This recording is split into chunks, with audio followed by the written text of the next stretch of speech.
सबसे ताकतवर मिलिट्री संगठन। आपको पता होगा कि जब सोवियत यूनियन एक एक करके यूरोप के देशों को कब्जाता जा रहा था, तब नाटो का जन्म हुआ। और नाटो ने न सिर्फ सोवियत यूनियन के कब्जे को रोक दिया यूरोप पर, बल्कि 1991 में सोवियत यूनियन का विघटन यानी कि सोवियत यूनियन को ही तोड़ दिया था। और इसीलिए इसे दुनिया का सबसे खतरनाक और सबसे सफल मिलिट्री अलायंस भी माना जाता है। लेकिन अब कुछ ऐसा हो रहा है जिससे कि जो नाटो संगठन है ये टूटने की कगार पर आ रहा है।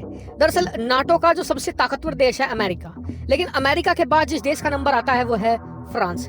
इस संगठन का दूसरा सबसे ताकतवर देश फ्रांस को ही माना जाता है। और फ्रांस ने आज एक बहुत बड़ा बयान दिया है नाटो पर। स्क्रीन पर आप देखिए, फ्रांस ने कहा है कि हम ब्रेन डेड नाटो को और ज्यादा पैसा नहीं देंगे। तो सबसे पहले तो पैसों की ही कहानी सुन लो। दरअसल जब से नाटो बना है उसके बाद से ही आज की तारीख में 30 सदस्य हैं इसमें। ये क्या करते हैं, लगातार पैसा इकट्ठा करते हैं। सब जिसकी जितनी कैपेसिटी है वो उतना दे दे, यानी कि छोटे देश हैं वो थोड़ा देते हैं, लेकिन जो बड़े देश जैसे कि अमेरिका, फ्रांस, ब्रिटेन, जर्मनी, ये ज्यादा पैसा देते हैं। और फिर ये पैसा इकट्ठा करके हथियार बनाते हैं, नए नए प्रोजेक्ट में इन्वेस्ट करते हैं, दुनिया भर में अपने नए नए मिलिट्री बेस बनाते हैं, तो उस पर ये इतना पैसा खर्च कर देते हैं। तो इस बार जो नाटो का एक बहुत ही बड़ा प्रोजेक्ट स्टार्ट होने वाला था, कितना बड़ा, इसकी जो टोटल कॉस्ट थी करीबन $40 बिलियन।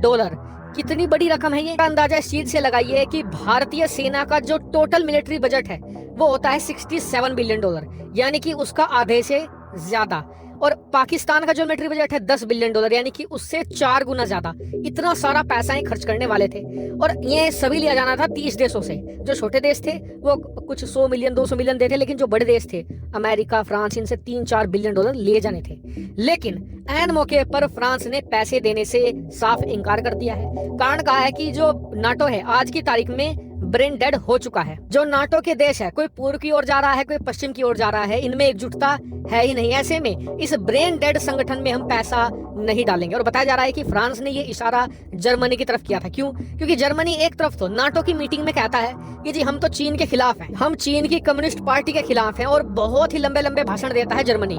लेकिन मीटिंग के बाद क्या होता है, जर्मनी के नेता पहुंचते हैं चीन, बड़ी बड़ी वहां पर डील साइन करते हैं। फिर चीन के नेता आते हैं जर्मनी, वहां पर बड़ी बड़ी जो व्यापार संधियां होती हैं वो साइन करी जाती हैं, व्यापार बढ़ाने की बातें होती हैं। तो ऐसे में फ्रांस का मानना है कि ये दोगुली बातें नहीं चल सकती। और ये सिर्फ जर्मनी नहीं कर रहा है, एक और देश का नाम लेना चाहूंगा, इटली।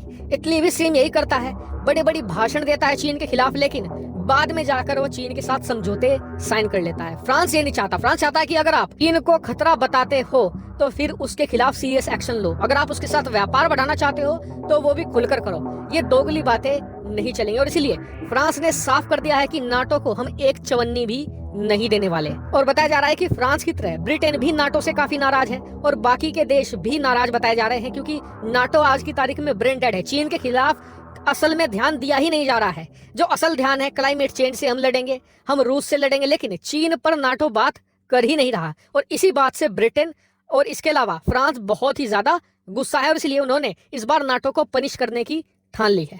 तो फ्रांस के और ब्रिटेन के इस बड़े फैसले पर आपका क्या मानना है, कमेंट करके जरूर बताएगा। साथ ही वीडियो को शेयर कीजिएगा और चैनल को सब्सक्राइब करना बिल्कुल मत भूलिएगा। Thank you for watching video.